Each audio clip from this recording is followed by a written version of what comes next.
Welcome to Ottawa. I'm so delighted to have you with us.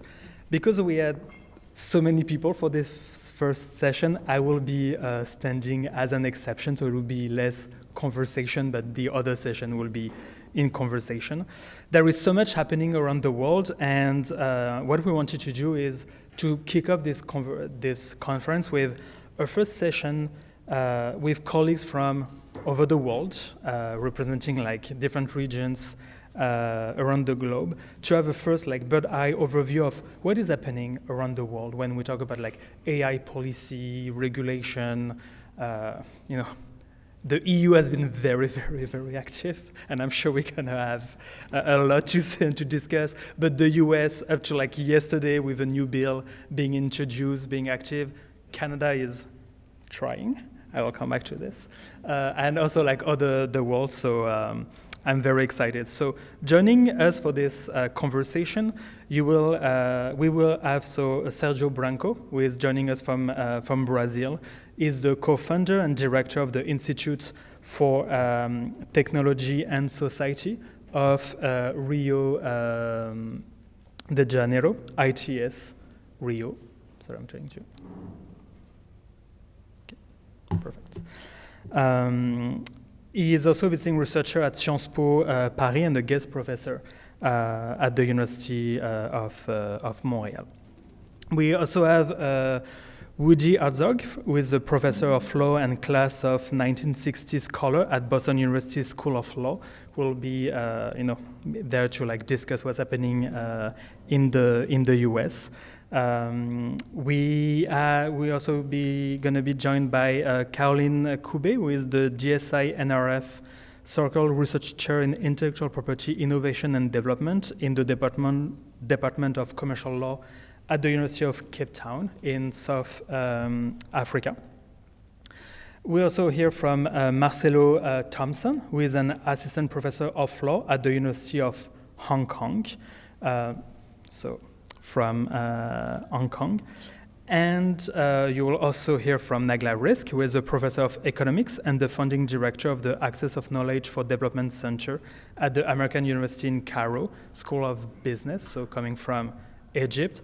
And last but not least, you will also hear from Professor Celia Zolinsky, who is a professor of law at the University of Paris Panthéon Sorbonne, where she leads the AI Observatory of Paris. Thank you all to be with us today.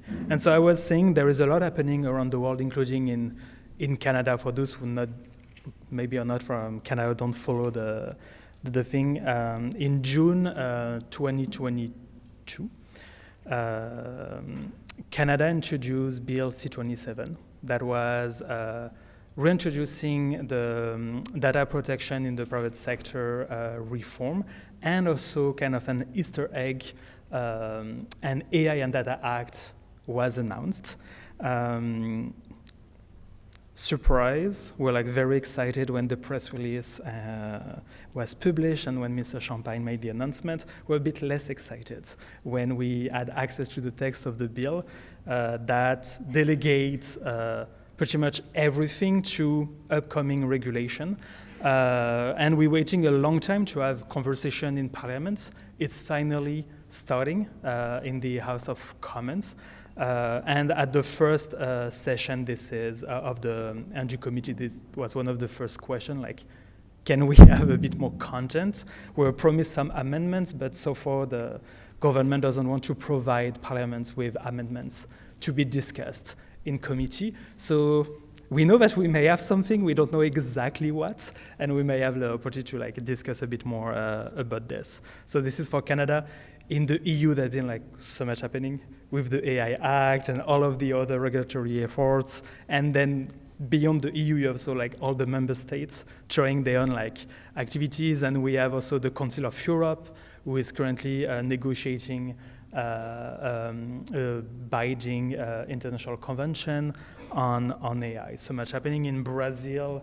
Recently was introduced a AI bill, and the US has been also like at the forefront of those conversation and drama around the world with yet another bill being introduced yesterday afternoon. So I don't know if would you had time to have a look at this, but maybe we can have a chat about this. So much happening, and what I would propose is maybe to kick off this conversation by a quick kind of round table. We're like, each of our guests will talk for about like 5 minutes, and maybe a bit more for Celia Zolinsky, because so much with the happening in Europe, to give us like a bird's-eye summary of the region and what is happening or not. So in the order, I would maybe invite Professor Zolinsky to kick off this kind of quick summary before we start our conversation. Thank you. Un grand merci, bonjour à toutes et à tous. Merci pour l'invitation. Il est vrai que résumer l'approche européenne de la régulation de l'intelligence artificielle en quelques minutes est un véritable challenge. Je vais essayer de vous la présenter rapidement pour bien comprendre la logique et les objectifs poursuivis. So the European AI Act proposal was presented as the first body of rules on the global level specifically dedicated to AI. It is still under discussion and should be adopted in the next few months, probably before the next European elections. With this proposal, the EU authorities intend to rely on what we call the Brussels effect to influence the deployment of the market, just as the GDPR aims to guide the development of the digital economy based on personal data. This AI Act was initially considered such as what we call a product safety legislation. This model is well known in the EU law. It means imposing compliance with a certain number of rules before the product is placed on the market. The goal here is to guarantee the good functioning of the market. That means first ensuring greater legal certainties for all providers, market players, and second, by ensuring user confidence here to make the use of AI socially acceptable as long as it respects European values. So, to achieve this goal, the AI Act is based on a risk analysis approach. That means mostly making providers of AI systems accountable for ensuring the safety of these new products, imposing compliance mechanisms. This explains why the text distinguishes between different levels of risk. And here, the risks are considered to result from the potential use of the technology and not from the technology itself. In this context, the protection of European values, in particular respect for fundamental rights, is considered, let's say, a compass to define the level of risk. First of all, some systems presenting an acceptable risk would be prohibited because they are too damaging to the European values. Subliminal techniques or techniques exploiting the vulnerability of certain groups will be banned. Also, social scoring and as well as real-time biometric identification in public space by law enforcement, with some exception. And this is one of the hotspots of the AI negotiation. AI Act negotiation. Other brands are currently being considered, especially by the European Parliament, especially biometric categorization of individuals and emotional recognition for certain problematic uses, such as repressive purposes. Next come the so-called high-risk uses, for example, education, employment, market, worker management, administration of justice, and democratic processes. And most of the AI Act proposals are dedicated to this level of risks. For these uses, AI system providers would be subject to various compliance and accountability obligations under the supervision of regulatory authorities. For all and many other uses, the regime is not supposed to apply them. But other European texts, EU texts, will be applicable, notably the GDPR for personal data processing, the Digital Services Act for digital services regulation, and the Digital Markets Act to ensure contestable and fair markets in digital sectors. However, among these normal uses of AI, some have been identified as involving risks of manipulation, such as chatbots interacting with humans. Then their provider would be subject to transparency obligations, here clearly informing individual that he or she is interacting with a chatbot and not another human. In short, this model of legislation, of regulation, is economic in nature. The choice of such a model has given rise to a number of criticisms. Let's mention two of them. There's many, but considering the time, I just mentioned two. The first one is about insufficient protection of individuals' rights, especially fundamental rights, when it comes to a major issue in the deployment of AI, as we know. This explains why many have regretted not adopting the GDPR model, because GDPR both supports the European data protection economy and the protection of data subjects. But considering this, it is important to note that the AI Act is a first text, is a text that will be complemented by a series of other initiatives. Regarding these initiatives, as Florian mentioned, there's a different kind, and one of them is about EU law, is a proposal of two directives published in 2022 to adapt the tort law and liability regime to AI system specificities. And we have also possible revision of EU consumer law, notably maybe to ban augmented dark patterns. Another crucial initiative is that of the Council of Europe, which is responsible for guaranteeing fundamental rights. A convention, as Florian mentioned, on artificial intelligence, human rights, democracy, and the rule of law is currently under discussion. But contrary to the initial vision, the second version of the text published in last July provides for fairly flexible obligation and leaves states free to adapt them. So, at this stage, a less robust level of protection could be feared. Therefore, many advocated going further to reinforce the rights of individuals and to propose mechanisms to ensure their effectiveness, or even beyond individuals, for example, to impose a better human control of the decisions and a principle of minimization of the use of AI systems. To conclude briefly and open maybe the debate, we can mention another critical issue. The AI Act approach was intended to be technologically neutral. That means to grasp technical developments to follow. Currently, this is raising question about general purposes AI. It is clearly challenging the EU risk-based approach because their use are, as you know, highly diverse and may evolve, and because these AI systems raise questions due to their own specificity. So evolution of the text of AI Act proposal are currently under discussion, the next day, to take into account important issues such as system security, data governance, sustainability, and more generally, systemic risks.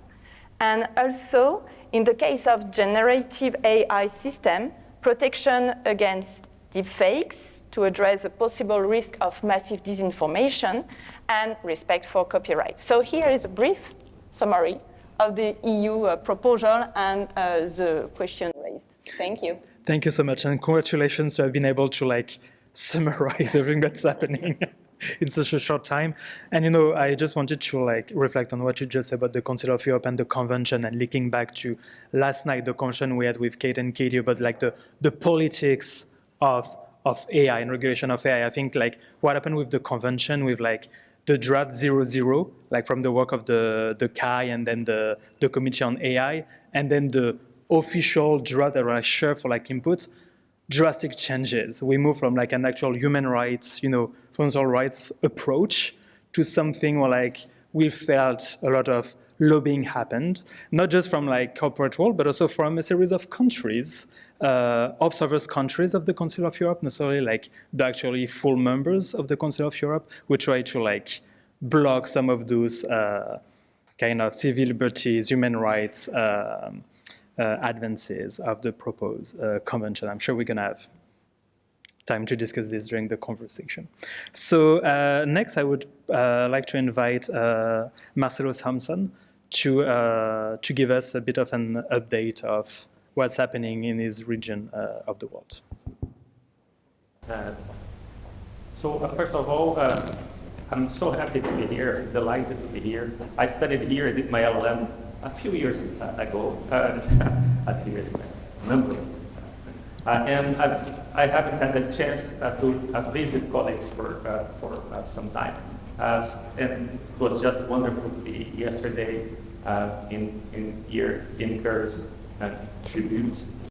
And it's a privilege to be able to discuss and to bring a perspective which I suspect may be a different perspective about what is going on in my region, right? In my region, I will speak mostly of Hong Kong and of China, where I'm based in Hong Kong. I teach at the University of Hong Kong. And the way AI, of course, is regulated in China is arguably very different from the way it is going to be regulated in Europe. The ways data governance is regulated in China is arguably very different from the way we have the Digital Services Act in Europe or the Digital Markets Act. In theory, I would challenge this assumption a little bit. I don't think it's necessarily the case that the differences are starker than actually the similarities. And I think this is something for us to reflect upon. And I would like to start with this provocation. I think it's more helpful than I'll just summarize, which I'll also do a bit what is going on. But to start with Hong Kong. Hong Kong is taken to be the more liberal system, the system where we would have historically more freedoms and where individual rights will be more protected. But when we turn to the information environment, when we turn to issues concerning the internet, and we contrast the expectations with the reality, not because the handover has taken place, not because we have been returned to China, but the reality of the evolution of our laws in the past many years. And what we see is that there is a vacuum in issues of the kind we're discussing here, on issues concerning AI. So what do we have in terms of regulation of internet-related issues in Hong Kong? It took us more than a decade to pass a copyright amendment, which we've just been able to do. Our data protection, our PDPO, or Privacy and Data Protection Ordinance, is from the late 90s, and it was already outdated in relation to what the directive, the Data Protection Directive, was back then. We don't have a legitimacy requirement for the processing of personal data. We don't even have a consent requirement for the processing of personal data, though we have data protection principles, though we have an independent privacy commissioner. But the data protection framework is very lacking in comparison with international standards, in comparison with the GDPR. We won't have, right? We don't have protection against automated decision making. We don't have even a provision in place in relation to transborder data flows. There is a provision in the PDPO, but it's not in force. And this not to mention the whole range of different issues which are not addressed in Hong Kong right now. And this is not because of any change. This is not because of any transformation. This is how it's been for a while. And it's something that we need to work on. We need to up our game. So the panorama in terms of regulation of AI in Hong Kong, I'm going to be in another panel tomorrow discussing concrete initiatives by the government, how the government is using AI. But in terms of regulation of AI, we don't have much. Now, when you turn to China, it's a very different environment. It's a very different environment. You have data security laws, you have cybersecurity laws, you have the interim measures on AI. And just this week, the new TC 260 standards have been released, which specify the interim measures. And you are going to find in the standards a whole range of protections, which are very similar in kind to the ones you're going to find in the AI Act as well. And the standards are remarkably specific.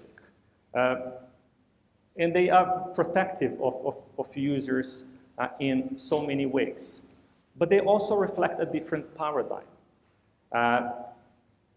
We were talking yesterday about AI being political. We're talking about politics, right, being embedded in large language models. And the challenge is how we address these issues without building up something that is itself political, that itself reflects values that go beyond the values that we are used to expect the state to be dealing with. The Digital Services Act reflects concerns with societal harm, for instance. We have ideas that go a bit beyond a rights-based discourse. The challenge is when we have large language models, when we have AI embedding political decisions, embedding moral decisions that will affect how we live our lives. How can we then regulate without entering that universe as well? So as we see, for instance, the interim measures, they are going to speak of values, but they go beyond what we expect in a liberal framework an AI Act to reflect. So for instance, the systems, they must reflect the socialist core values. So there is a promotion of a certain model of values. In Europe, the AI regulatory landscape will also reflect European values. And then the discussion will be, well, but that's okay, right? That's fine. Because there is an expectation that those will be liberal values. Whereas in China, the expectation is that they will be very illiberal ones, right? And I think that's how we tend to approach the issue. But you have measures on, so the interim measures are very broad in terms of requirements. They reflect an expectation of course, of encouragement of an environment that is already doing very well in China. China is developing very fast in the AI field. So an idea of encouraging indigenous innovation, but also I find it very interesting, there is an idea of international cooperation that is reflected in the interim measures. So it's not a regime that seeks to set itself apart from other regimes, but rather to interact with them. But then there is a more active filtering of content in terms of content that is subversive, that advocates the overturning of the socialist system, content that is separatist, that advocates, that in any way harms national unity. But then also propagation of ethnic hatred and discrimination is regulated, protection against misinformation, violent, obscene content, and an idea that the providers of AI systems, they should adopt measures to prevent discrimination in all forms. There are provisions on respect of intellectual property, which are remarkably specific in the standards. You're going to find that content that illegal content in general, which is the corpus, when you're catering for the corpus of the AI system, you need to look into the sources. And if the sources have more than 5% of content that is illegal in whatever way, right? Because it violates individual rights, either because it violates collective rights, national security expectations. That content cannot be part of the model. There are obligations in relation to watermarking the content, obligations in relation to making sure, right, that the sources don't violate intellectual property rights. There are clear responsibility provisions in this regard, both in the interim measures and in the standards. So it's remarkably a detail in a way that will require the labeling techniques to be permanently revisited.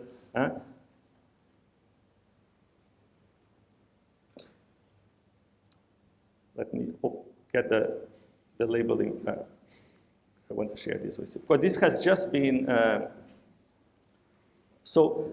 rules including the authenticity, accuracy, objectivity, and diversity in terms of labeling. Mechanisms for retraining and assessment and suspension and cancellation when it's necessary. The annotators, you need to clearly ascribe the responsibility for the labeling, for the identification of content. And so in every step of the process, everything is laid out in the standards, specifying the concrete steps that need to take place for the content not to violate intellectual property rights, other rights, privacy. There is an obligation to indicate clearly the source of the content, to clearly indicate where the content is coming from.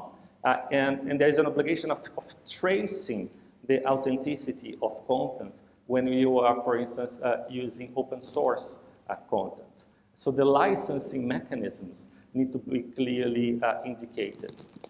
And it's so fascinating that the levels of detail of the specification through the TC 260 standards and the interim measures as well, they are fascinating. But I think what is more fascinating, what prompts more questions, are not the problems that it solves and how it specifically, right, the problems that it solves, then how, right? It solves these problems. And this is something that more broadly relates to how we think about artificial intelligence, right? The roles of the state itself growing to the extent that it is addressing something that is growing as well. I will come back during the Q&As. Perfect, yes. So yeah, we see like already the difference in the same region within different countries, and some being like extremely detailed, very different than from Canada. And so maybe next I would invite Professor Nagla Risk to give us a bird view of like what's happening in Middle East, Africa, like maybe in your home country, Egypt. Is it that detailed? Do you have big regulation providing for everything or not? I'm guessing not. Thank you. Thank you very much for inviting me to speak. Whenever I come to talk about AI, I find myself in MENA, in Middle East and North Africa, I find myself talking about the political economy of the region. And this is my starting point. This afternoon, I will talk more about AI and inclusion in MENA. But always my lens is development. I'm a development economist by specialization, and I come to this from this lens. So let me tell you, where I come from to this. The MENA region is not a homogeneous whole. When we say Middle East and North Africa, these are very different countries. So on the one hand, you have the rich countries that are rich in natural resources, but do not have labor abundance. And on the other hand, like of course the Gulf countries, Saudi Arabia, the Emirates and others. And then you have sort of the other end, the lower and medium income countries that are rich in human resources, but are not as resource rich. So this is a distinction that's important, and it gets reflected in many aspects, including their AI strategies, which I will talk about. Having said that, the region shares a few commonalities. One of them, it's a very young region, predominantly young people. More than half the population are less than 30 years of age. And in the less affluent countries, the region has the highest rates of youth unemployment globally, the highest rates of women unemployment, female unemployment globally, the lowest rates of female labor force participation globally, and among the highest, not necessarily the highest rates of unemployment of the educated. This is important. So whenever we think of this, for me and for people who think of development angle, I'm always thinking of people. So we adopt the technology for people. So in that sense, 12 countries of the region, they do actually have some kind of an AI strategy, AI regulation. Mostly have clear-cut strategies, or a couple have policies. But while you see this, you see less looking at the other regulations. For example, competition. Immediately, the number of countries looking at what goes around AI becomes less. IP, competition, looking at regulations regarding privacy, data protection, and others. Also, an important, I think, sort of commonality in the region is the asymmetry or the mismatch in their approach to liberties. So where usually economic and investment freedom is encouraged, and this has been there since as early as research that I did with colleagues in 2009, the first Arab knowledge report that was published in 2010, so pre-Arab Spring. And then we actually talked about the mismatch between attitude to freedoms, and that while civil liberties are curbed, economic freedoms are encouraged. And this reflects in technology, it reflects in knowledge policies, etc. So what we will see then is, you see the language used in AI strategies. And I'm just going to give you a few examples. For example, in the UAE, the Emirates, the objective is a clear vision to become the world leader in AI by 2031, like a clear objective to become the world leader. Saudi Arabia, for example, and these are excerpts from the objectives, with an appetite for tech industry.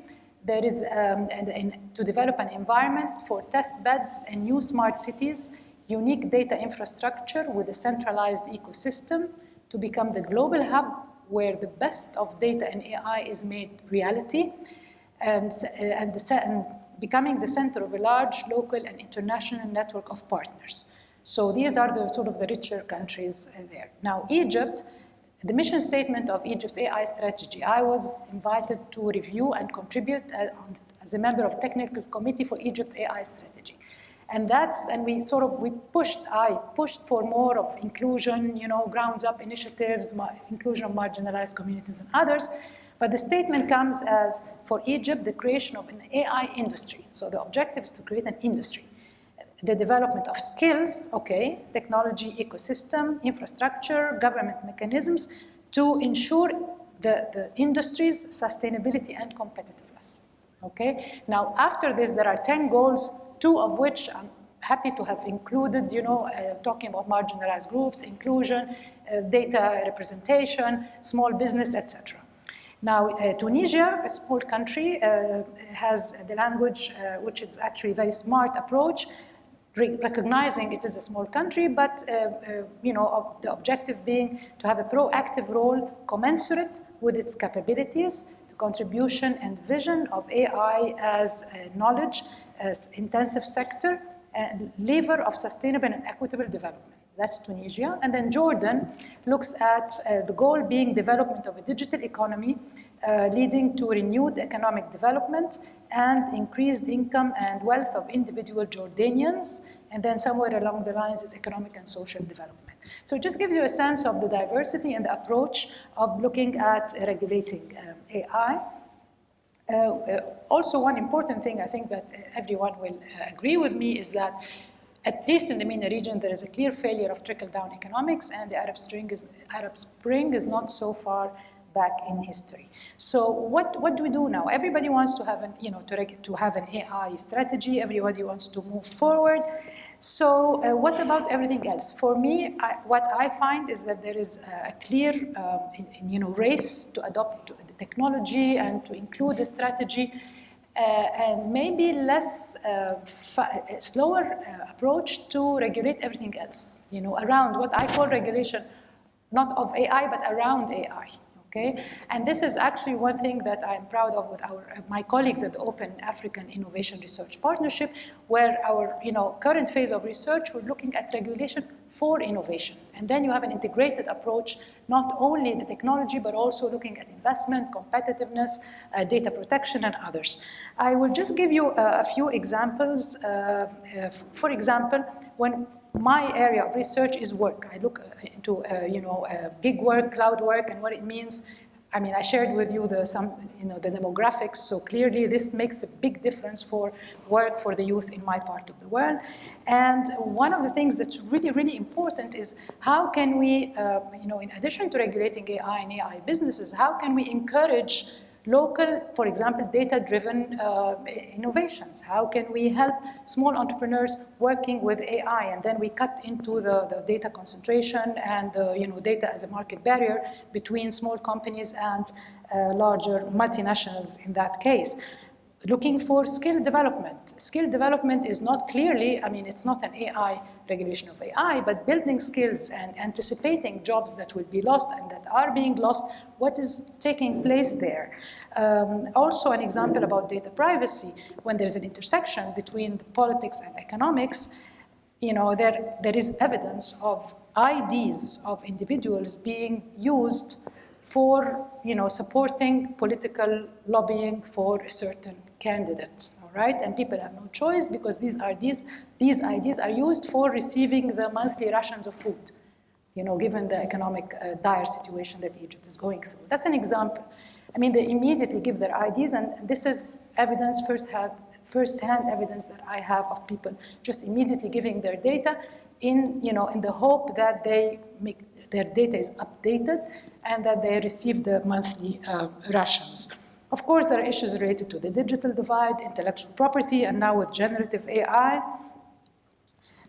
So really, I think what I would not add much to that. I will talk again this afternoon, so about inequality and inclusion, etc.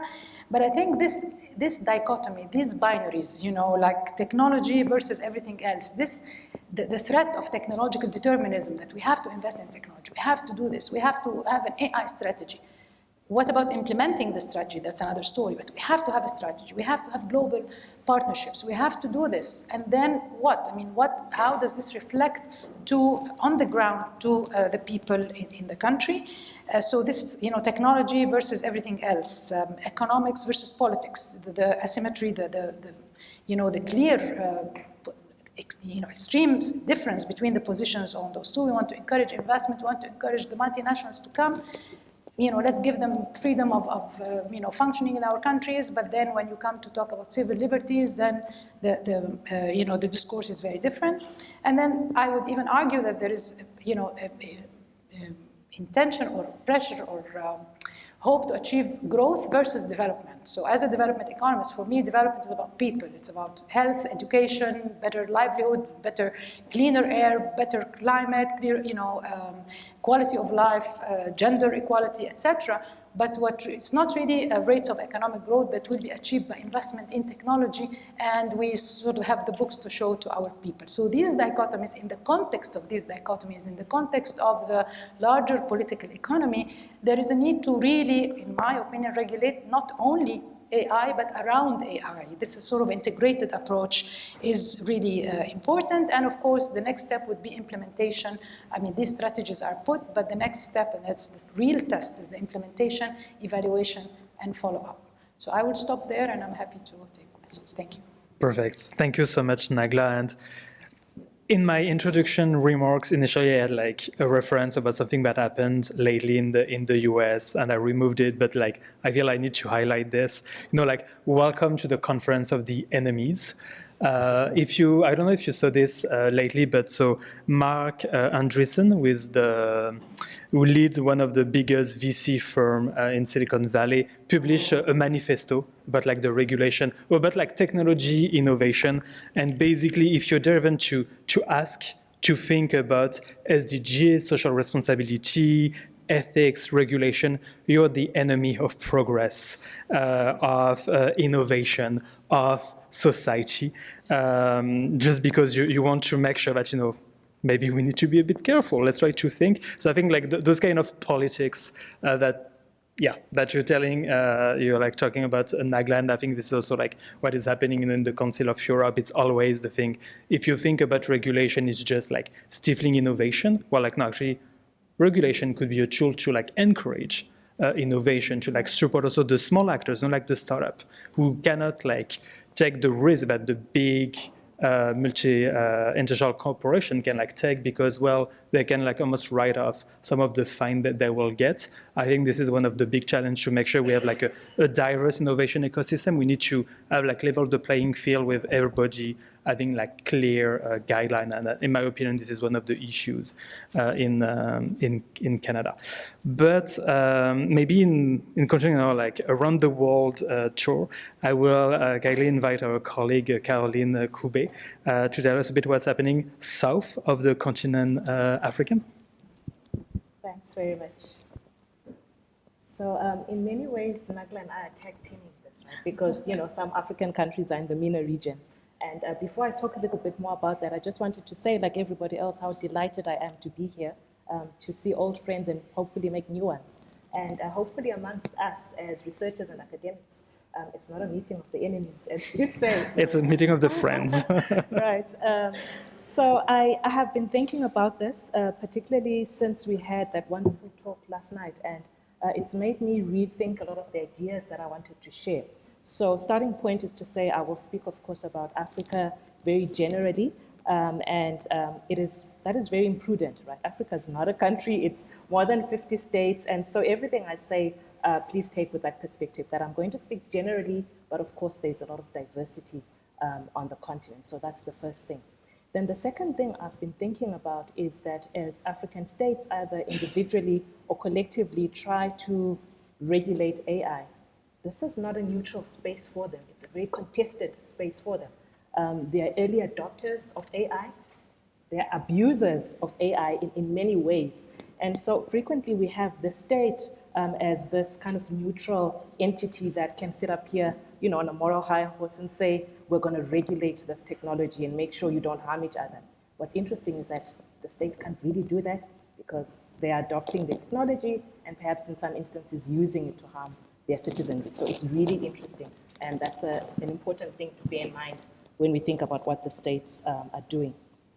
So what I thought I'd do then in my opening gambit is to talk about African states collectively, what they're doing. So Nagla has given some great examples about individual states and what they're doing, and hopefully when we go around the round table later, I might be able to share examples. But I wanted to talk about African states collectively and what they are attempting to do or what we're observing them to be doing.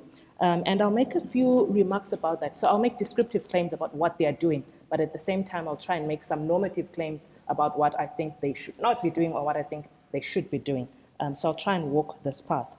And I always like to arrange my thoughts around words and themes, and I frequently just choose 2 words to go with.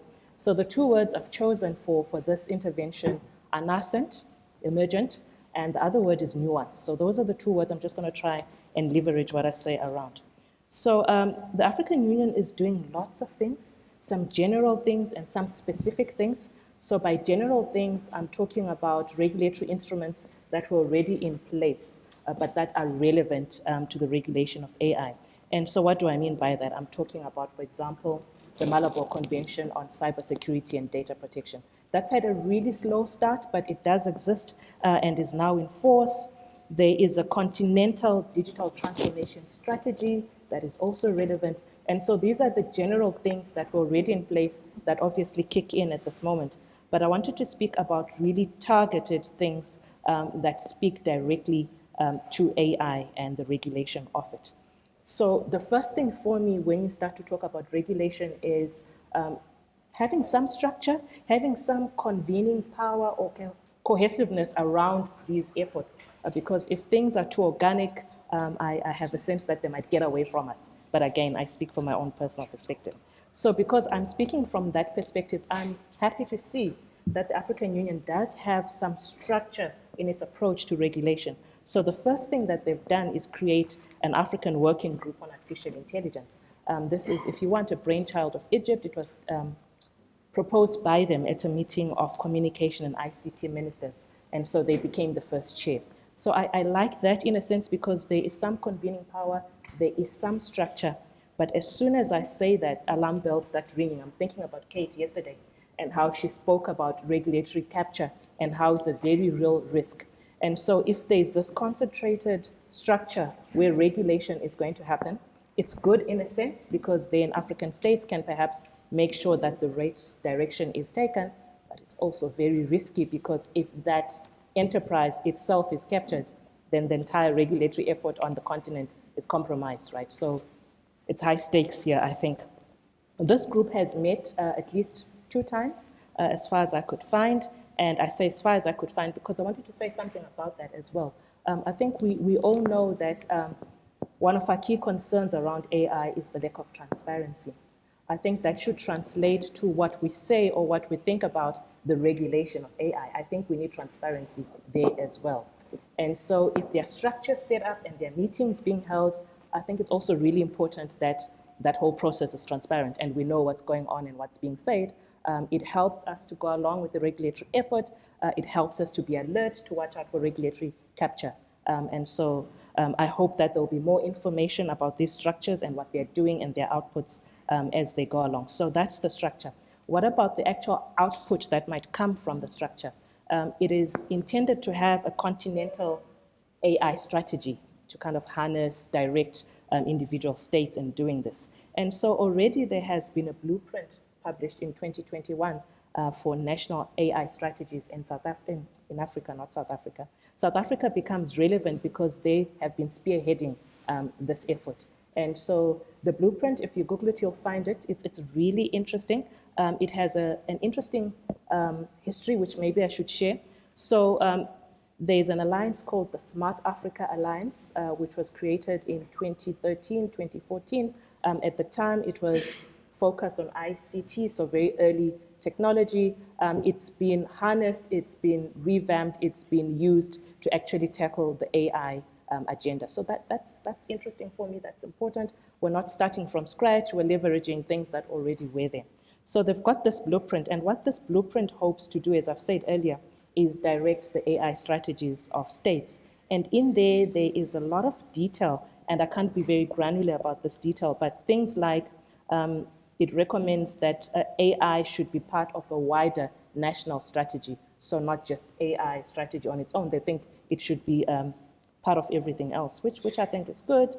They say things like there must be an enabling environment. You know, they say all those flash words, ethical, legal, good governance. So I think that the the centering of the effort is good. It hits all the high notes that we're looking for. And then what Nagla was talking about, to center people. So it says the application of an inclusive approach to AI by the people, for the people. Sounds great, right?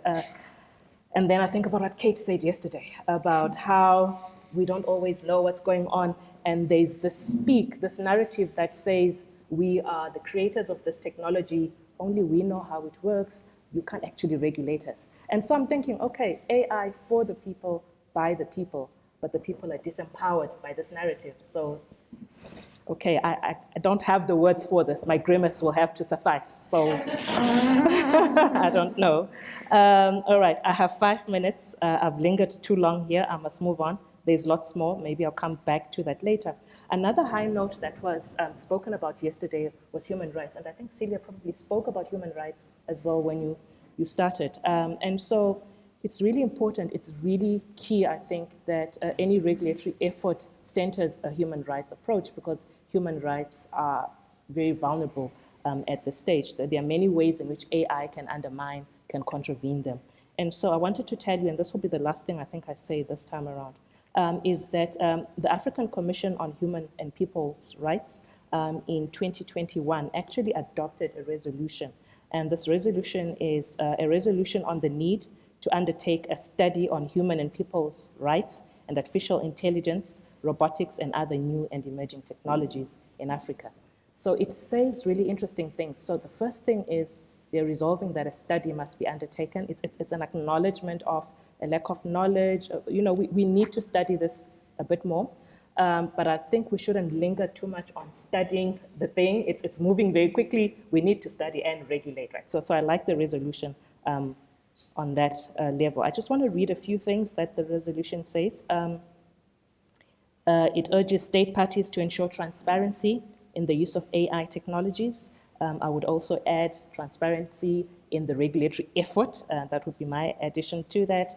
It says that the regulation should ensure that AI and its use on the continent is in compliance with the African Charter. So this is the Continental Statement of Human Rights, if you like. And then it says states must ensure that technologies respond to the needs of people on the continent. That all sounds well and good. And then the last thing perhaps I want to highlight is that then it says that there should be the creation of an African group of experts on AI and new technologies, which I like. So what I like about that is this is trying to ensure that there is a core of people on the continent who can perhaps speak back to this narrative of, you know, we know what's going on, you can't regulate us. And so I like that. So I will stop here. This is the continental effort, if you like. When I get a second bite at the cherry, maybe I'll tell you about specific examples. Thanks, Florian. Awesome. Thank you so much, Caroline. And to continue our tour, we're going to go through an ocean and go to LATAM and Brazil with Sergio Branco. And yeah, you know, Caroline was just saying like AI, like for the people, by the people, so for regulation. And I think like Brazil had a very good history about like regulating the digital context with like Marco Cifute Internet a few years ago. And I know that like there has been a lot of development lately regarding AI with a bill in Congress. So could you like update us in about like 5 minutes about what's happening in this region? Thank you so much. Sure. Well, I'd like to thank the University of Ottawa for inviting us and hosting this incredible seminar in the name of Professor Florian Martin Barreto. And well, I have to talk about how is AI being structured, the regulation of AI is being structured in Brazil. And we had in the last years 2 bills being proposed in the Congress, one in 2020 and one this year, 2023. The first bill was very small, only 10 articles, and full of principles. Basically a list of principles and rights and things that are much more abstract than concrete. People, I mean, civil society and scholars were not very happy with this bill of law because it was so abstract that in practice it would give power only to judges and to the market to decide. And we also had by that time the federal government publishing the Brazilian strategy for artificial intelligence that was not very good either. So a new committee was formed to develop a better Bill of Law, which is the Bill of Law of this year, 2023, very much inspired by the AI Act. In a recent publication, it was affirmed that 50% of this law is highly consistent with the AI Act. So, hello, Brussels effect in Brazil, of course. And I'm not saying that it's not good to have principles, it's important. And this is something that Brazil has been doing for many years. Our civil code from 2002 is already full of principles, and it's important. And Marco Civil, that's the Brazilian law to regulate internet that dates from 2014, and that was mentioned by Florian, is also full of principles. And it's important because when we regulate technology, if on the other hand, if it is too concrete, in 5 years it becomes useless. We cannot use the law anymore. So it's important that we have in mind these principles. Both bills of law, but I'm mentioning much more the 2023 because this is the one that's being debated now. They talk about human dignity, protection of human rights, democracy, innovation, labor rights, privacy, research, etc. Because they have in mind it's important to have these principles to guide any strategy, whatever it is, of artificial intelligence. When we compare the Brazilian Bill of Law and the AI Act from Europe, the first thing that comes to our mind is that we also included this idea of regulating artificial intelligence according to the risks that they present. So we created two categories very similar to Europe, one of unacceptable artificial intelligence systems because they are too dangerous, and nobody would be surprised if I said that what we considered unacceptable is subliminary strategies to induce people to behave in a way that's harmful to them, or explore the vulnerabilities of a certain group, or make social score. So exactly what Professor Celia mentioned when she talked about the European Union strategy for artificial intelligence. We also have a list of high risks artificial intelligence systems, and it also includes education, labor relations, migration, etc.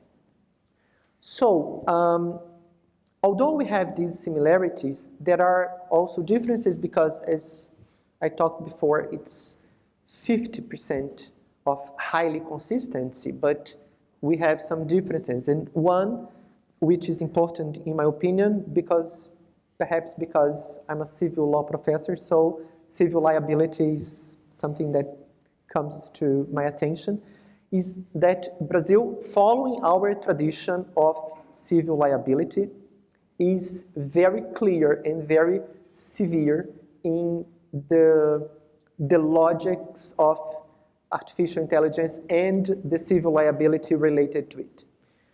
At the moment, the article that defines the responsibility for damages says, the supplier or operator of an artificial intelligence system that causes property, moral, individual, or collective damage is obliged to repair it in full, regardless of the system's degree of autonomy. Then we have other parts of the same article, some paragraphs, etc., that will give more details, depending if it is a high-risk system or if it's not, and the degree of the importance of the victim in the damage the victim suffered, etc. So we could get into more details. And what is going on now?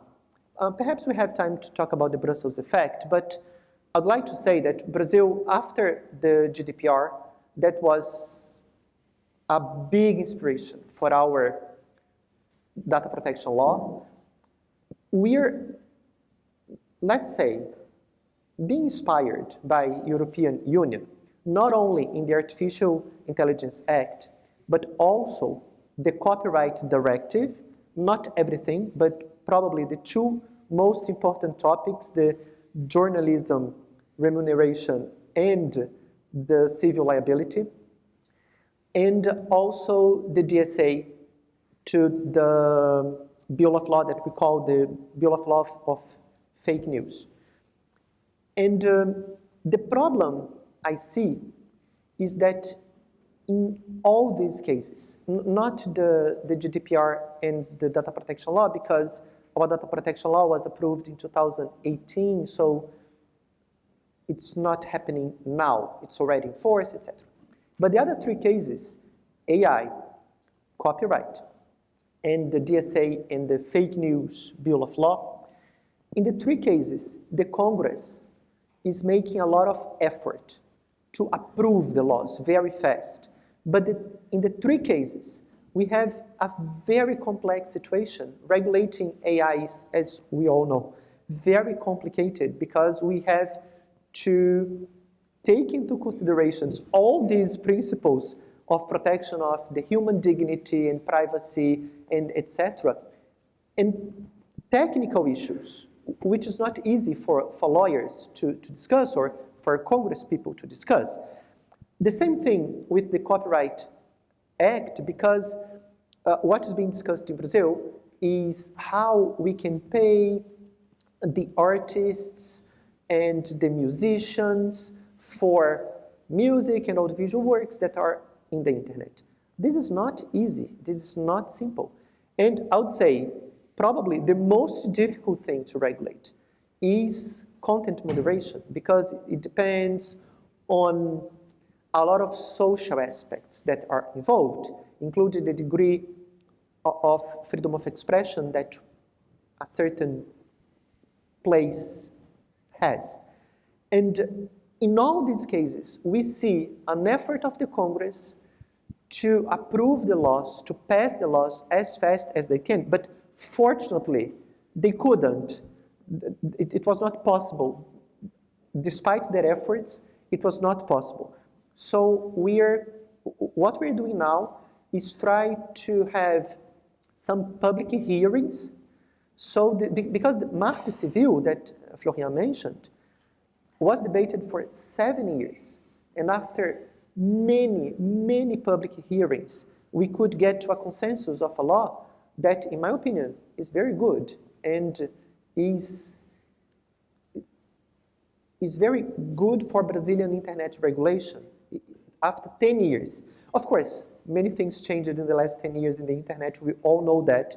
And Marco Civil might need some changes, but its core, it's still very relevant. And I think it's still relevant because we took the time it was needed to discuss, to debate, and to reach a consensus that made the law last 14 years and stay important and being applied as it should 10 years later. So I'll finish here. My only concern now in Brazil related to AI systems regulation is that we have enough time to debate what is being proposed, even if it's very much inspired by European Union, and so we could profit from the debate from Europe. We need more time to get to a better concrete result. So for the moment, that's it. Thank you so much, Sergio. And yes, I wanted to discuss about the Brussels effect. You stole my first question, but we will come back to discuss it with the other colleagues. And so to finish our Around the World, I would invite, we're going to go up north to go see our neighbors from the south, the United States. Also, I know the United States is not like a world. There is a lot of states in it. But yeah, so Woody, if you could like update us on the latest development in the US, that would be awesome. Sure. Thank you so much. It's a pleasure to be here, and thank you for having me. It was really a joy to listen to all of the activity that's happening around the world legislatively. Similar to a lot of the other countries that we've discussed, in the United States, there's a general sentiment that we have to do something about AI. Unlike all of the other countries that we discussed, the U.S. basically has no idea what it wants to do. There's been a lot of discussion. There's been a lot of bills introduced. But in terms of actual legislative activity at the federal level, it's basically nothing, at least so far. That being said, I think it's worth actually exploring some of the trends that are happening at the federal, state, and even local levels. Because what we're seeing is actually, I think, we're starting to see some patterns and trends emerge that might tell us where we're going to go. So even though there's been more heat than light at the federal level, in the past year, I've seen more bipartisan agreement about how to legislate AI than I've seen in the past maybe 10 to 15, 20 years, maybe ever. Regarding the legislating technology. And the discussion at the federal level tends to be around the concept of inputs and outputs. That's the language that gets used. And so a lot of times there's been discussion about regulating the inputs, which really basically means data privacy laws, but there's a little more than that. And then there are outputs. How do we deal with generative AI? How do we deal with deepfakes, potentially those that could affect elections? How do we deal with surveillance or labor exploitation? And there's a lot of two sort of camps of bills that are being introduced every, as Florian said, that every day you wake up, there's a new bill that's been introduced in Congress. And these days, it's a bipartisan bill. And so I can barely keep up with it. But there's a whole group of bills that are based on specific issues. And some of those issues are things like putting watermarking in outputs of generative AI to track provenance. There's legislation around digital clones and fear about recreating someone's name or likeness, which sort of sounds in misappropriation. There are rules around forcing bots to disclose whether they're a bot or not when you're talking with them. There are, of course, many different privacy bills, all of which deal with automated technologies and artificial intelligence in some way, either through automated decision-making or at least regulating the inputs for a lot of these systems. There is also a big picture bill that was introduced in the Senate Judiciary Committee, which is interesting. We haven't seen the legislative language specifically yet, but it promises to build AI legislation around 5 areas, which makes me think, and we'll talk about the Brussels effect in a little while, that the Brussels effect wasn't so strong in the US, but it sort of echoes a little bit. So the 5 areas are, one, it proposes a licensing regime for many, if not most, kinds of artificial intelligence, which would be a pretty dramatic change in the United States. 2, it proposes accountability obligations. I've actually proposed and worked with some of the legislators on imposing duties of loyalty, care, and confidentiality on those that design and deploy artificial intelligence systems. There are export controls, transparency controls, and then there is a 5th focus, and I think this is what brings a lot of bipartisan support together, for better or for worse, which is a discussion around protecting kids from the dangers of artificial intelligence. This has been a dominant narrative in the United States, and I would anticipate that any bipartisan agreement on AI legislation would have some component about protecting kids.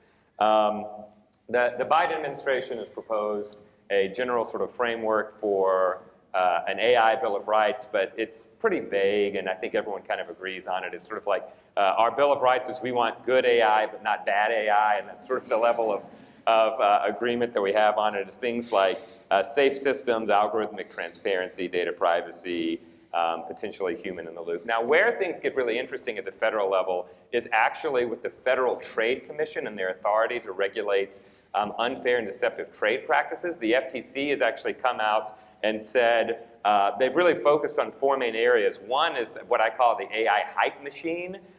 There's a lot of fantastic claims about how AI can change everything and predict this and do that. And the FTC has made it very clear that if you're going to make an efficacy claim about artificial intelligence, you better be able to back it up with meaningful results and base it on sound science. There is also a concern around manipulation, so anthropomorphized AI and dark patterns. This is something that the FTC has actually done a relatively good job at.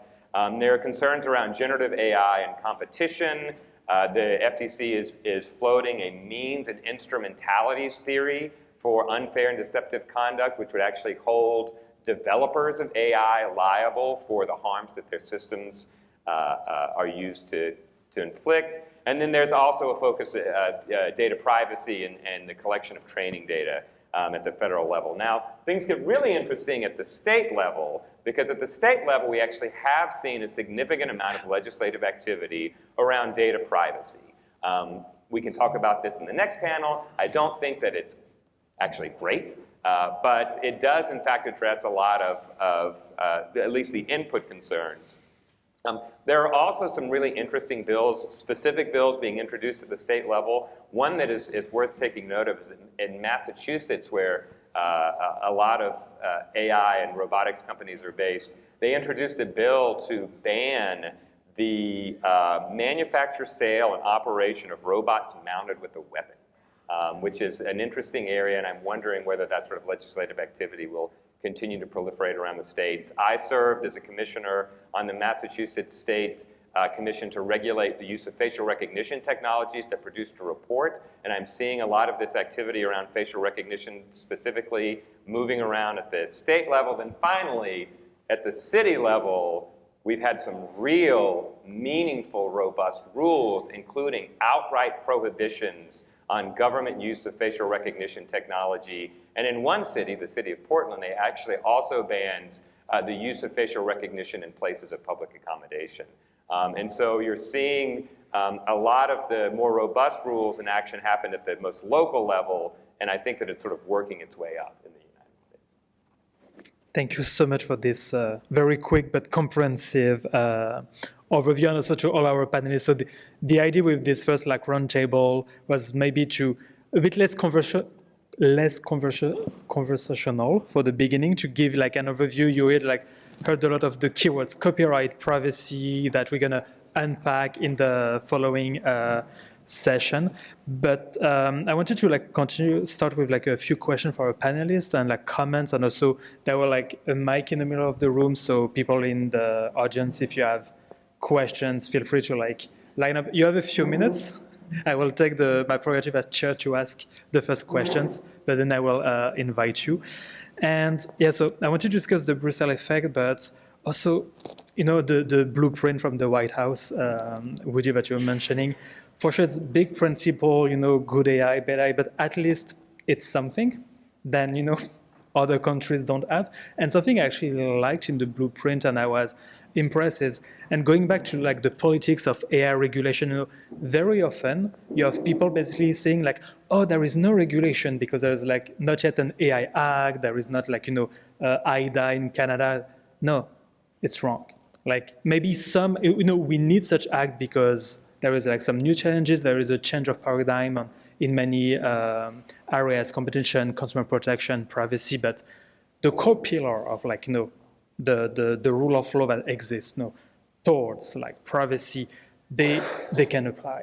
And with Teresa Scassa, we had, during the pandemic, we edited a book about the Canadian context with thought leaders from around the country, AI and the law in Canada. This is one of the key elements we're trying to argue, that it's not a void, and this is something I actually liked in the blueprint, is that in the appendix, they were unpacking how a series of federal statutes were able to be actionated, used in court to try to mitigate some of the risk and discrimination risk, etc., of those systems. So I think that coming from a government, it was quite welcome in my opinion. But just on the Brussels effect, so Sergio, you mentioned, Brazil almost doing copy pasting with some piece of legislation. In Canada, we're also looking very closely at the EU, Quebec did a big reform of the data protection framework over the past years, and it's not a copy and paste of GDPR, but almost. And when we discuss like privacy regulation at the federal level, we're looking at GDPR.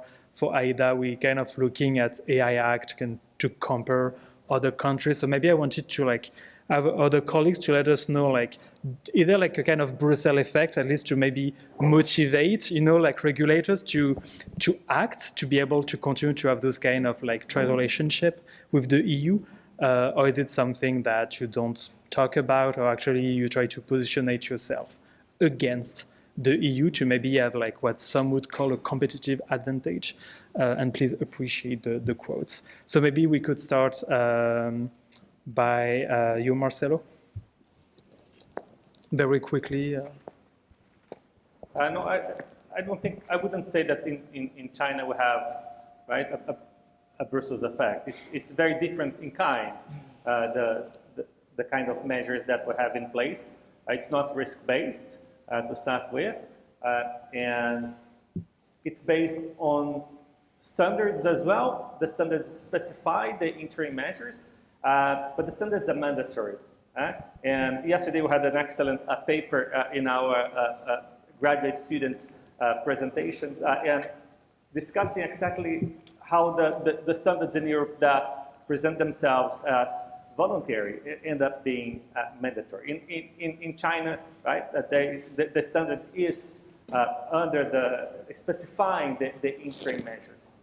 So they have effect, and I don't think there is this illusion. In Hong Kong, we have a Brussels effect in terms of data protection originally, but as I said, the framework is very minimalistic comparing even to what the directive was back then. In China, in terms of data protection, I would say that the personal information protection law is closer to the GDPR than the AI measures are closer to the AI Act. Awesome. So there's some level of this as a motivation, at least as a drive. So I think the Brussels effect may be more as a drive to regulate, the reason for you having something in place than actually a copy of the provisions themselves. Good. And Nagla, Caroline, what's the situation? Do you look into Europe, or there's bigger picture issues that you come over than the AI Act? I'll speak very briefly, and I say this is my take on matters in my region. Whatever will promote the industry, whatever will bring international cooperation, whatever will get more, gravitas on the investment will be adopted. It's very political. AI and data is very political. Whatever would be done to support the image, the economy, meaning investments, big business, will be adopted. This is what my reading of what is happening in my region. It is a bit of generalization, but this is what I distill from, following years of policy making over, several decades in history. Caroline, to you. Thank you. So I am perfectly placed between the two of you because my answer is a combination of what both of you are saying. So I think, like you say, Marcelo, there isn't a Brussels effect in the sense that African states will copy-paste the entire AI Act when it sees the light of day. But there are shades of it. So the GDPR's provisions actually have gone viral. Many African countries have adopted them in some shape or form. So in that sense, there is that effect. But I also, as Nagla says, this urge to keep up, this urge to be seen as doing what is appropriate, what is best, international benchmarking. I think that kind of positionality actually then also adds to the Brussels effect. And so, yeah, perfectly situated, and I hope I've articulated my position, somewhere in between the two. Awesome. And maybe, Woody, because you referred to the Brussels effect, is it either a Brussels effect or maybe the US? In the US, not so much because... So I think that there's a whiff of a Brussels effect in the sense of the motivation. We have to do something, right? I'm waiting to see what the legislative language looks like for some of these bills that are yet to be introduced. It's possible they could mimic, maybe in a different framing, some of the risk categories of the AI Act. But if it happens with AI like it happened in privacy, it's going to be more of a Brussels dilution effect, which is that they'll create some statute that's sort of like the GDPR, but then each iteration gets sort of weaker, and then it arrives at Utah, and it's just like, just a pale ghost of the GDPR. So I think it's fantastic. Okay, awesome. And and so some of you mentioned, AI Act or AI bills, but also the need to have a kind of like a toolkit and look at digital literacy, etc. But I wanted to come back to the issue of transparency. For sure in the regulatory effort, but also a lot of the bills, the proposal, they go heavy on documentation, transparency, opening the infamous black box, etc., which is of course extremely welcome, but can be very complex to implement without proper guidelines, and also for startup and stuff. But also I'm not sure that a logorrhea of documentation is always the most helpful for consumers, for citizens. It's kind of a wild card, we're giving you all of the information in the world, just figure out by yourself what's happening. I'm not sure that if we look at privacy, that all of those terms and conditions, or even all those pop-ups, in the EU to I agree, are really helping and informing citizens and users. So I'm kind of a bit afraid of this, and it's something I've been working a lot last year at BKC, and one of my argument would be to have this in place, but also making sure that the people in power of knowledge with the expertise can have access to those systems. So first would be to have people at the decision table to be able to blow the whistle if need be, if they see there is some issues, but also for security researchers, the infamous white hats at the outside of those companies, to be able to do pen testing and other bug bounty programs and being protected like this. I think that would be essential to actually promote responsible AI. I know there's been a lot being done in the US, at least the White House, promoting such activities. And I was very happy and surprised. So the bill that was introduced yesterday, so I don't think we have the full text. I couldn't at least find it overnight, but I saw in the title, in the description, apparently bug bounty and security researcher protection was, it's something that will be included in this bill. I was oh my God, finally. So yeah, maybe I would like to hear our speakers a bit about this. I know that in the EU, there is also the whistleblower directive, which I'm sure can be used maybe to protect people who will be within the corporations. So yeah, well, having your input on this, what's happening. I don't know who wants to start. You choose. Would you? Sure. So I think that you're absolutely right that transparency and documentation could cut either way, depending on how you frame it.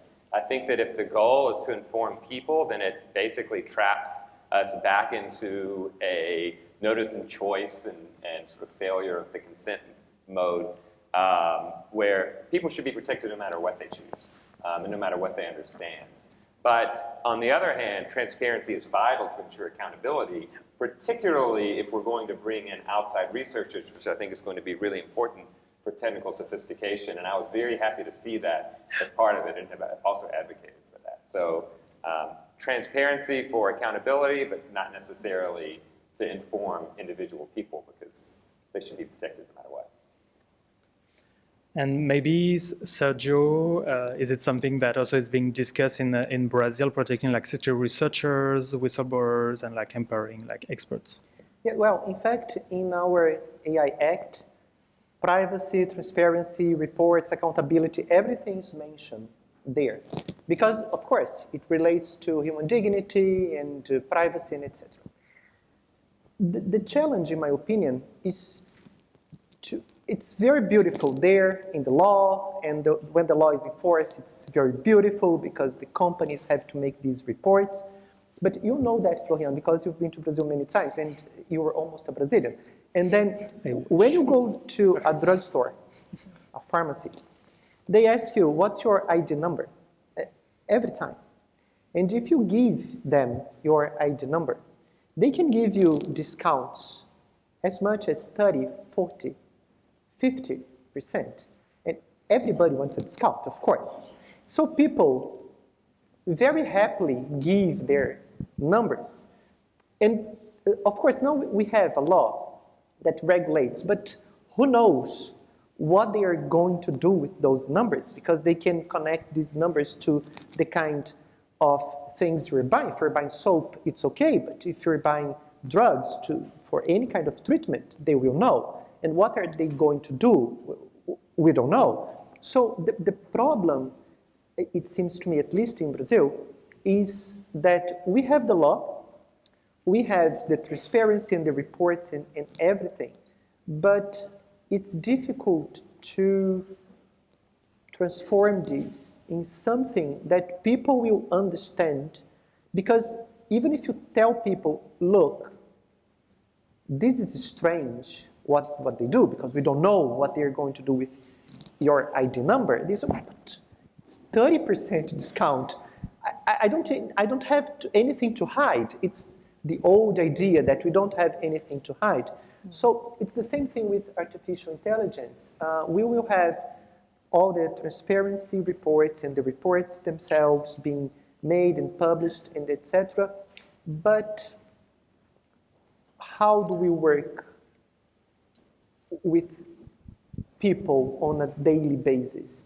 We don't know. Only time will tell. It's difficult to decide previously, a priori. It's difficult to decide. Nagla, I think you wanted to Yeah, I comment. wanted to follow up on this. This is exactly, you're echoing what happens in my context. I can mean, in imagine. context of Egypt, that's exactly what happens. And that's, recall the example I gave earlier about people giving their IDs happily, and then the IDs are used, for political purposes, but they cannot afford not to receive the rations. And there is a flip side of it, because the data sets for neighborhoods are there, and if they do not give their ID to support a certain person, then they can be in trouble.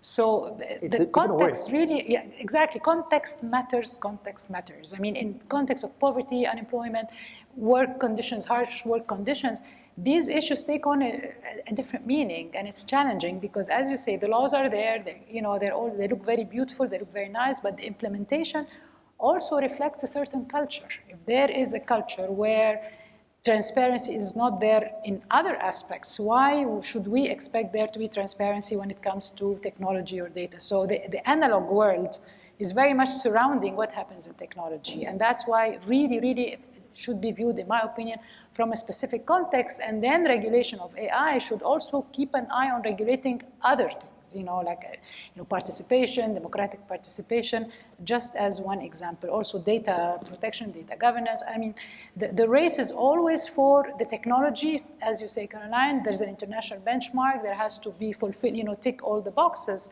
But then somehow it ends up being walking only on one, one side of your body, and not really making sure that you have an integrated approach that really fulfills the promise of the technology, should you so really plan and wish. Thank you. Yeah, and I think you mentioned like checking the boxes. I think often lately with privacy, but so AI is kind of like more a compliance approach, with the risk-based, check the box, do the documentation, and then it's going to be okay. But also, and I think in the EU's and with the Council of Europe, convention, Celia, this has been kind of the conversion. Or can we maybe, adopt that risk-based approach, but making sure that at the same time we ensure protection of fundamental rights, civil liberties, human rights. And so, do you have any insight, your opinion? Is it working, not working? Thank you. I have to precise that as an academic, I'm a member of the French National Commission for Human Rights, and we published an opinion in April 2022 considering the impact of AI on fundamental rights. And for this opinion, we had a lot of interviews, and 40%, including academics of the US, online platforms and a lot of actors. And we try to address this question of how to ensure protection of human rights, and not exclusively privacy. It's so important, but not only privacy issue. Not only discrimination, it's important, but you have a lot of other fundamental freedoms could be impacted, such as freedom of expression and the whole functioning of our democracy, as we could imagine with the deployment of large language model and disinformation, with like 50 next election in the next year or all around the world. So it's a very important issue. So how to address this? Of course, we could have like red line to prohibit such kind of uses we mentioned already, and we promoted with the Council of Europe to make fundamental right impact assessment, FRIA. And what is so important is to think together what should be the method to implement this fundamental right impact assessment and the measures we have to adopt to mitigate the risk identified. And so we have to think together. The United Nations are thinking about this, the Council of Europe also. I make it short, so if you want, you can read the opinion of the French National Commission for Human Rights. We begin to draft a method just to mention that the basic is the basic of fundamental rights. So we have to control the goal of the AI system. If it's necessary, considering the goal, including introducing a debate with, for example, employees, when you're using AI in a context of management of workers' company, for example. And after, you have to address the question of proportionality also. So the basics method of fundamental right. And you have maybe to address this question and added this to all the regulatory approach we discuss with standards, risk analysis approach, etc. So we have not to avoid this question of impact assessment of fundamental freedom if we want to benefit the development of AI system. There are lots, but to avoid also fundamental and main risks, as we can imagine, especially, sorry, but it's very important, disinformation in the context of our democracy. Yeah, no, as you're mentioning, especially with all the elections upcoming, it's not going to be great. I would have like so many other questions and we can continue, but maybe because I see that some people like line up, I would like to open it to the floor to ask the questions. So please go to the mic and please do ask questions. They end by a question mark and they're like 1 or 2 sentences. So we can try to have more than one. Thank you so much. Is the mic on? Yeah, my name is Jamie Sandu. I work for the Schwartz-Reisman Institute for Technology and Society at the University of Toronto. Thank you all for providing your insights. I think the whole room is definitely thriving from this information. I have a very comprehensive question, but I'm going to try and be as concise as possible. But it's going to cover the kind of 3 core themes we talked about. And that's kind of liberal virtues, growth versus progress, and nascent versus nuanced in this whole AI and regulating it around the world. And my question will go to all of you in a way. Starting with China, which internally its regulatory landscape is trying to be very liberal and pursue a liberal vision. But how do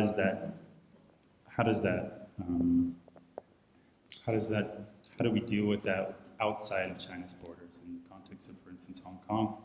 How do these regulations come into effect, and how does China go about them? But also, as China participates in development economics in different countries and different regions around the world, particularly the Asia region and Africa, how does Africa perhaps become more flexible in terms of their regulatory landscape for AI to suit the needs of China, especially as those projects become more technical in nature and may include AI? Where do they sacrifice human rights?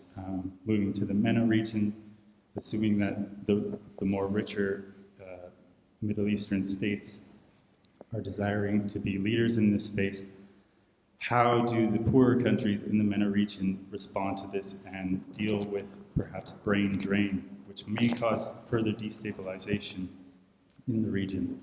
And then this brings it to Europe, a country that's, or a region that's dealing with migratory politics considerably.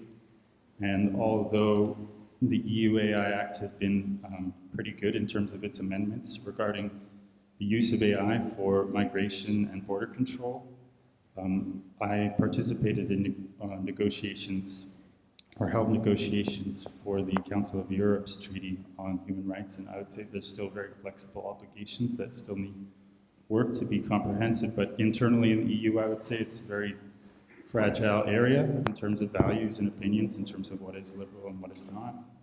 So how does the EU AI Act come under pressure in terms of migration, and how do these regulations perhaps become, how do the states perhaps move or look over some of these regulations in terms of dealing with migratory problems? But the larger question that brings this all together is, it seems like the world is moving in towards a kind of two-sphere area when it comes to regulating AI. We have the West and we have the BRICS, and then of course there's the rest who will largely decide on which side to fall. And as this future moves forward, how do we look at regulating AI around the world? Do we see it as a contested space, or is there still hope for cooperation and progress? So that's a lot of questions within one main question. I hope. My bad, I should have precise just one question. Yeah. Thank you. But so maybe I will hand over to the panelists. We've mentioned that we're gonna have a session specifically on like AI and migration. So maybe we can keep that question for that session. But otherwise, if one of you want to answer, Nagla? Sure. Yes, thanks for the question. Indeed, brain drain is one of the major challenges. And it also, it is a question of retention of employees, or let's say knowledge workers or skilled labor force. So you have one challenge of the entrepreneurs themselves, who eventually that end up leaving those middle income to lower income countries. I cite my country as an example, in Egypt, and going either to Europe or to Dubai and the more welcoming business environments. So that's one. And also their own employees. They have a challenge of retaining their own employees. So that goes back to what I am calling for. It's really the question about regulation is regulation around AI, because that goes to an enabling environment and inviting and welcoming business environment, building skills, encouraging businesses that employ these workers. But this is a problem, and this I have witnessed firsthand in the World Economic Forum in one of the events. And there was an Egyptian entrepreneur who was saying that we have a challenge of the infrastructure, the storage capacity, and there was a call from the minister from the UAE, and he said, come to Dubai. And that was a genuine welcome. It's thanked, and it's, we're grateful for this kind of welcome, but that's what happens when you have, potential businesses in the less fortunate countries ending up in the more wealthy nations. There has been a talk about an Arab AI strategy, but again, it's one of the statements that were made, but, has not really gone through, and there has not been an implementation or even a full realization of that.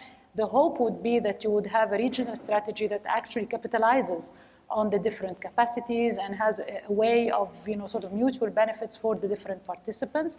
But you're absolutely right, this is a problem, it exists, and that's precisely why there is a strong need for building capacity and encouraging businesses so that these businesses end up really benefiting the countries where they have originating or where they're trying to originate. So I hope I've answered your question. Thank you.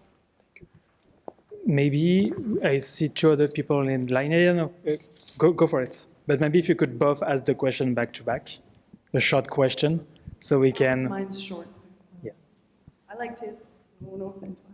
Hello, my name's Tammy McKenzie. I'm a tech CEO from a company Polyola. I'm also a civil society advocate for rights on the planet. So I work with policy in Quebec and in Montreal, and I'm a PhD.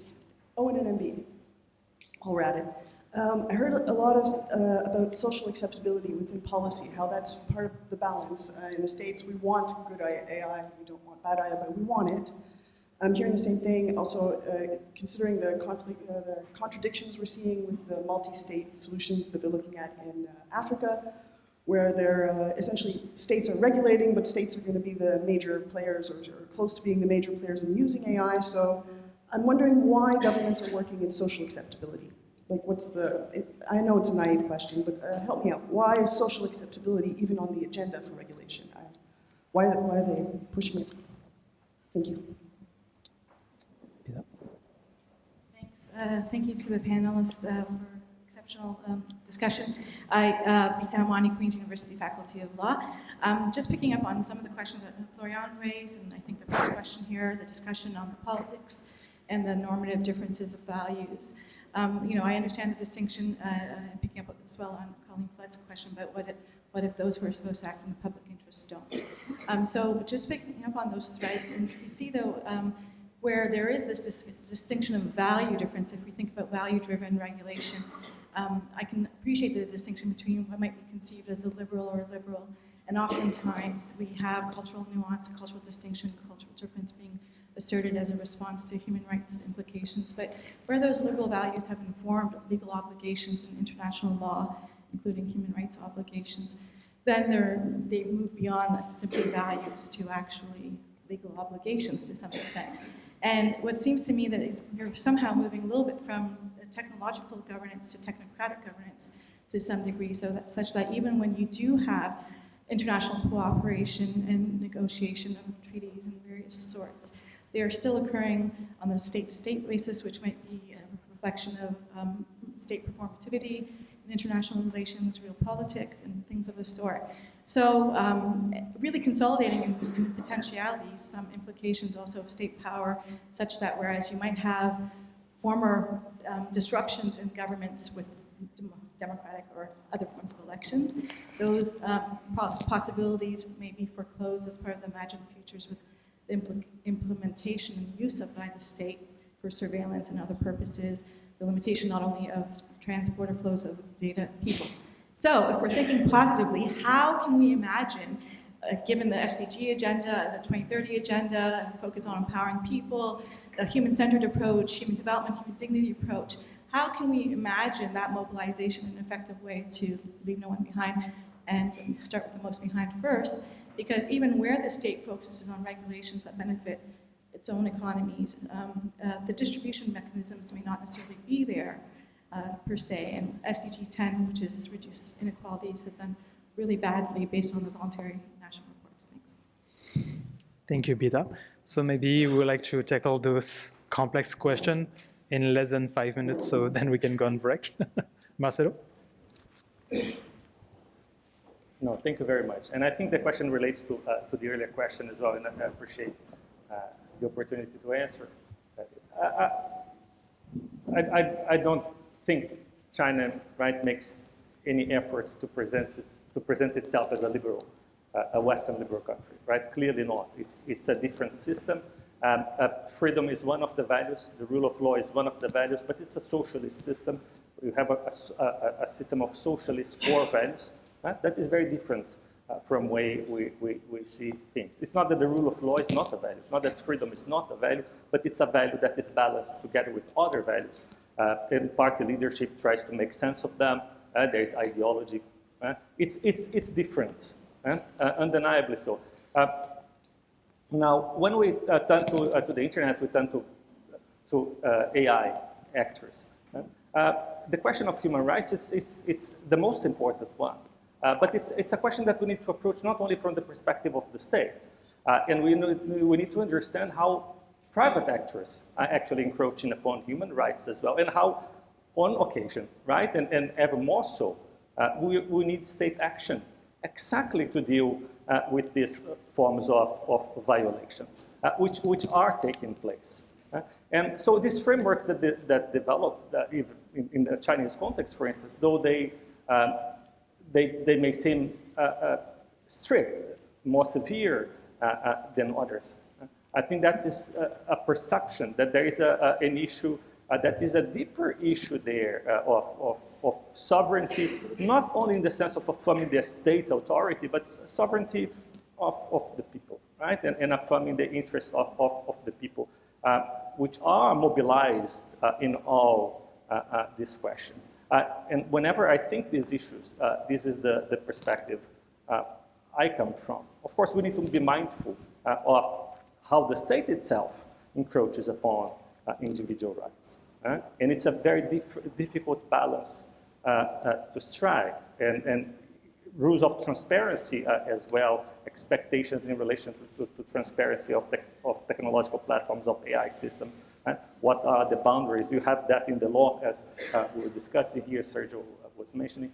But how do you apply that in practice? In China, you have there, right, this obligation that everything needs to be transparent in terms of the training system, the training architecture, the rules that we have the right to know. And this is something that is a human rights governance issue. It's an issue of rule of law from another perspective.